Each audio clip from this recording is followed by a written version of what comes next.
பேராயத்தின் சார்பிலே பேராயத்தின் அனைத்து மக்களுக்கும் உயிர்த்தெழுதல் திருநாள் வாழ்த்துக்களை மிக மகிழ்ச்சியோடும் மனநிறைவோடும் சமாதானத்தோடும் கோருகின்றேன்.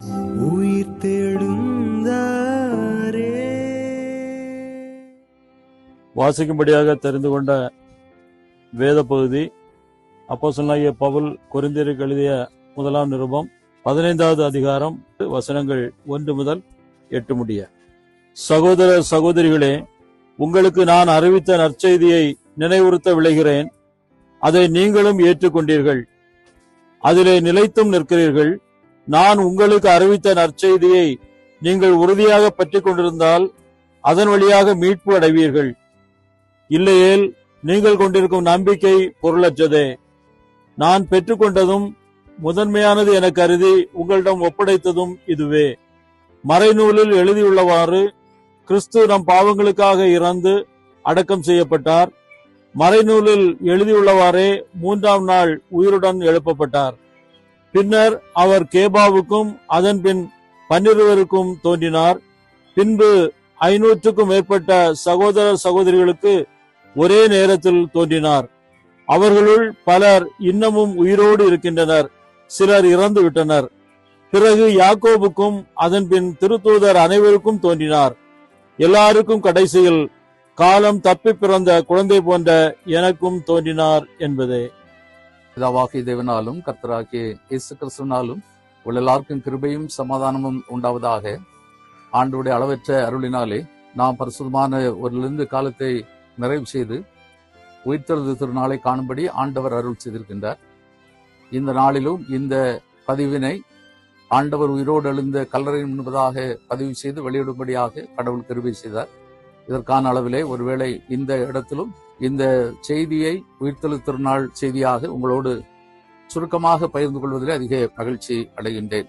உயிர்த்தெழுதல் திருநாள் என்று சொல்கின்ற அந்த வார்த்தையே ஒரு புனிதமான ஒரு வார்த்தை. அந்த புனிதமான வார்த்தையை ஆண்டவர் உயிர்த்தெழுந்த திறந்த கல்லறையின் முன்பு நின்று பேசுவது மிக புனிதமான ஒரு காரியம், ஒரு அற்புதமான அடையாளம் என்று சொல்லலாம். திருவரை சார்ந்து நாம் அநேக திருவசனங்களை அறிந்திருக்கின்றோம். எல்லாவற்றையும் நான் நினைப்பூட்ட முடியாவிட்டாலும் சற்று முன்பதாக நாம் வாசி கேட்ட 1 கொரிந்தியர் 15வது அதிகாரம் முழுமையாக படித்தால் உயிர்த்தெழுதலுடைய அனுபவத்தை மிக தெளிவாக பவுலடியார் சொல்கின்றார். உயிர்த்தெழுதலுடைய அனுபவத்தை நம்முடைய சொந்த வாழ்க்கையிலே நாம் சிந்திக்கின்ற போது பறந்து விரிந்து நிற்கின்ற உலகத்திலே கடவுள், உலகம், மனிதம், இந்த 3 காரியங்களையும் முக்கோண வடிவிலே நினைத்து பார்க்கின்ற போது உயிர்த்தெழுந்ததுடைய அனுபவங்கள், resurrection of the Jesus is fulfillment of God's word. கடவுளுடைய வார்த்தையினுடைய முழுமை பெறுதல் தான் உயிர்த்தெழுதல். திருமறை வார்த்தையை நாம் முழுமையாக நம்புகின்றோம். அந்த அடிப்படையிலே 1 கொரிந்தியர் 15:3 முதல் 4 வரை உள்ள வசனத்திலே பவுலடியார் சொல்கின்ற போது ஆண்டவர் நம்முடைய பாவங்களுக்காக அடக்கம் செய்யப்பட்டு அவர் உயிர்த்தெழுந்தார். உயிர்த்தெழுந்த அடிப்படையிலே அவருடைய வார்த்தையின் வழியாக நாம் நம்பிக்கை பெறுகின்றோம். கடவுளுடைய வார்த்தையின் வழியாக அவர் உயிருடன் எழுப்பப்பட்டார். ஆண்டவருடைய பிறப்பிலிருந்து அவர் பாடுகளேற்று உயிர்த்தெழும் வரை உள்ள நிகழ்வுகள் எல்லாம் மீட்பின் செயலாக சித்தரிக்கப்படுகிறது. அந்த அடிப்படையிலே வேத வாக்கியங்கள், கடவுளுடைய வார்த்தை முழுமை பெறுவதற்காக ஆண்டவர் உயிர்த்தெழுந்தார். வார்த்தையானவர் உலகத்திலே வந்தார், அவர் மாம்சமானார், அவர் கிருபையும் சத்தியமும் நிறைந்தவராக நம்மிலே வாசம் பண்ணினார், நம்மோடு வாழ்ந்தார்.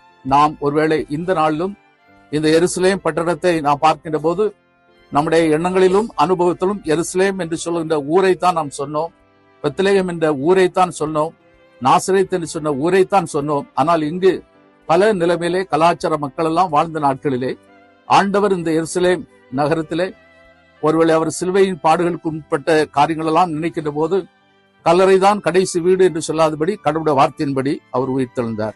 இரண்டாவதாக, the resurrection of Jesus is full stop of human sin. மனிதனுடைய பாவங்களுக்கு ஒரு முற்றுப்புள்ளி என்று சொல்கின்ற வார்த்தையை நாம் 1 கொரிந்தியர் 15:7 நாம் படிக்கின்றோம். அங்கு பவுலடியார் சொல்கிறார், கிறிஸ்து உயிருடன் எழுப்பப்படாவிட்டால் நாங்கள் கொண்டிருக்கின்ற நம்பிக்கை வீணானது, அத்தோடு மாத்திரமல்லாமல் நாம் எல்லோரும் பாவங்களில் தான் வீற்றிருப்போம் என்று சொல்லப்படுகிறது. பழைய ஏற்பாட்டை நாம் படிக்கின்ற போது அநேக பலிகளும் காணிக்கைகளும் தான் பாவத்துக்கு பரிகாரமாக காணப்பட்டது. ஆனால் இங்கு ஆண்டவர் பாவத்திற்கு முற்றுப்புள்ளியாக வைக்கின்றார். இந்த முற்றுப்புள்ளி என்று சொல்கின்ற அடையாளம் மிக மிக முக்கியமானது.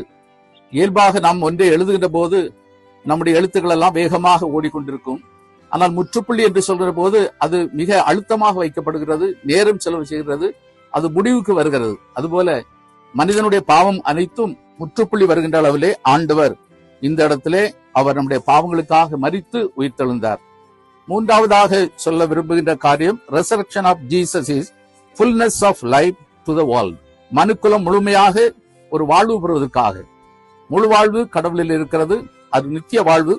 அந்த வாழ்வை நாம் பெற்றுக்கொள்வதற்காக ஆண்டவர் உயிர்த்தெழுந்தார். இம்மைக்காக நாம் கடவுள் மீது நம்பிக்கை கொள்ளவில்லை, இம்மைக்குரிய காரியங்களுக்காக கடவுள் மீது நாம் பற்று வைக்கவும் இல்லை. உயிர்த்தெழுந்த ஆண்டவர் இம்மையை விட்டு மரபிக்கு நேராக நம்மை அழைத்து செல்கின்ற ஆண்டவராக இருக்கின்றார். மத்திய 28:18 தொடர்ந்து 3 முக்கிய காரியங்களை ஒருவேளை இந்த நாளிலும் நாம் நினைக்கின்ற போது, இந்த உலகத்திலே வாழ்கின்ற நமக்கு சொல்லப்படுகின்ற காரியம் ministerial life, internal life and peaceful life. இந்த 3 காரியங்களும் உயிர்த்தெழுதல் அனுபவத்தின் வழியாக நாம் புரிந்து கொள்ள முடிகிறது. அதற்கு திருவசனங்களாக மத்திய 28:18, 1 கொரிந்தியர் 15:19, லூக்கா 24:36 முதல் 49 ஆகிய வசனங்கள்.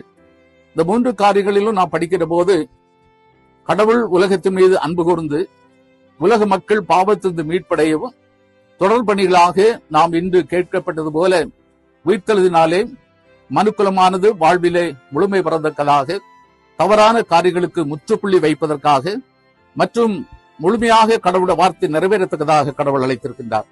அந்த அழைப்பிலே உயிர்த்தெழுதல் திருநாள் நமக்கு நன்மையான காலங்களாக இருக்க ஆண்டவர் அருள் செய்யட்டும். இந்த நாளிலும் இந்த புனிதமான கார்டன் ஆஃப் ட்ரூபிலே நின்று இந்த வார்த்தைகளை செய்யவும் பதிவு செய்யவும், இதை கேட்கின்றவர்கள் பயன்பெற ஆண்டவர் அருள் செய்வராக. ஆண்டுடைய பேரன்பு எல்லா நிலைமையிலாக் கொண்டு வழிநடத்த அருள் செய்வராக. ஆமேன். இறைவேண்டல் செய்வோம். உயிர்த்தெழுந்த ஆண்டவரே, உயிர்த்தெழுதலின் வாயிலாய் வாழ்வின் விடியலுக்கு ஒரு புதிய அர்த்தத்தை உண்டு பண்ணி, மரணத்தோடு வாழ்வு முடிந்து விடுவதில்லை, உயிர்த்தெழுதல் ஒவ்வொருவருக்கும் உண்டு என்று சொல்கிற நம்பிக்கையை எங்களுடைய வாழ்விலை தெளிவுபடுத்தி நிறைவுக்கு நாங்கள் ஸ்தோத்திரம் சொல்கிறோம். எங்களுக்காக மரித்து ஆண்டவர் உயிர்த்தெழுந்த இந்த புண்ணிய ஸ்தலத்தில் நின்று, திறந்த கல்லறைக்கு சாட்சியாக நின்று, அகால பிறவிகளாகிய நாங்களும் எங்களுடைய பேராயத்தின் மக்களுக்கு உயிர்த்தெழுதல் நற்செய்தி வெளிப்படுத்த தந்த கிருபைக்காய் ஸ்தோத்திரம் சொல்கிறோம். நாங்கள் ஒவ்வொருவரும் உயிர்த்தெழுதலுக்கு சான்றுகளாய் விளங்க அருள் தாரும். உங்களுடைய உயிர்ப்பின் மூலமாய் கிடைத்த உண்மையான உங்களுடைய வார்த்தையை தொடர்ந்து வெளிப்படுத்தவும், உமக்கு சாட்சிகளாய் வாழவும், உண்மையில் என்று நிலைத்திருக்கவும், உண்மை போல வாழவும் கடவுள் எங்கள் ஒவ்வொருவருக்கும் துணை செய்யும். இந்த உயிர்த்தெழுதலினுடைய மாட்சியும் மேன்மையும் அனைவருக்கும் சொந்தமாக இயேசு கிறிஸ்துவின் நாமத்திலேயே கேட்கிறோம் ஜெபங்களை நல்ல பிதாவே. ஆமென். தந்தை, மைந்தர், தூயாவியாருடைய அன்பும் அருளும் ஐக்கியமும் நம் அனைவரும் கூட சிறப்பாக உயிர்த்தெழுதல் திருநாள் கொண்டாடுகிற அனைத்து மக்களோடும் ஆண்டவருடைய ஆசீர்வாதமும் சமாதானமும் நிறைவாய் தங்கியிருப்பதாக. ஆமென்.